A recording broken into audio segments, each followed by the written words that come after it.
उत्तराखंड में पिछला चुनाव पूरी तरीके से कांग्रेस वर्सेस मोदी रहा, लेकिन इस बार हरीश रावत हर हाल में चुनाव को स्थानीय बीजेपी नेताओं के इर्द गिर्द ही रखना चाहते हैं। लेकिन प्रधानमंत्री के केदारनाथ दौरे से एक बार फिर से मोदी को राज्य में बीजेपी का सबसे बड़ा चेहरा बना दिया गया। अब हरीश रावत यहां तक कहने लगे हैं कि बीजेपी के पास कोई स्थानीय चेहरा है ही नहीं, इसलिए बार बार मोदी के नाम का सहारा लिया जा रहा है।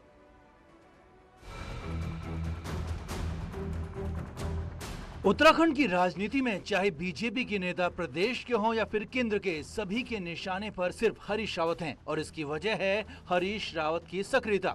ऐसे में हरदा खुद मानते हैं कि बीजेपी के पास मुद्दों की कमी है और यही वजह है कि वो मुझे पुराने मुद्दों के साथ टारगेट करते हैं। अपना भी हरीश रावत खोजे न, दो रावत खोजे, दोनों को लठ मार के भगा दिया। त्रिवेंद्र सिंह की इतनी बड़ी बेइज्जती कर दी कि विधानसभा सत्र के बीच में उसको उठा करके लाए, कहा तुम इस लायक नहीं हो, 4.5 साल से इसको मुख्यमंत्री बना करके रखा, रातों रात विधानसभा सत्र के बीच में हटा दिया। इससे बड़ा अपमानजनक राजनीति के अंदर कोई घटना हो सकती है। और दूसरे रावत को तो बेचारे को मालूम ही नहीं पड़ पाया कब उसकी शादी हुई, कब वो विधवा हो गया। बीजेपी नेता कहते हैं कि हरीश रावत खुद को कांग्रेस में सबसे बड़ा समझते हैं। उन्हें लगता है कि प्रदेश में उनके बराबर कोई नेता है ही नहीं, इसीलिए लाइमलाइट में आने के लिए इस तरह के बयान देते रहते हैं। रावत जी अपने आप को कांग्रेस से अलग समझते हैं या कांग्रेस से बड़ा समझते हैं।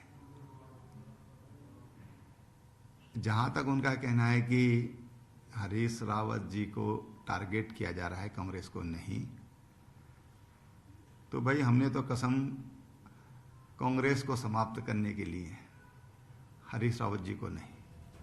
अब चुनावी माहौल में जुबानी जंग तो होनी ही है, लेकिन सच तो यही है कि बीजेपी मोदी और कांग्रेस हरीश रावत के चेहरे के जरिए सूबे की कुर्सी चाहती है।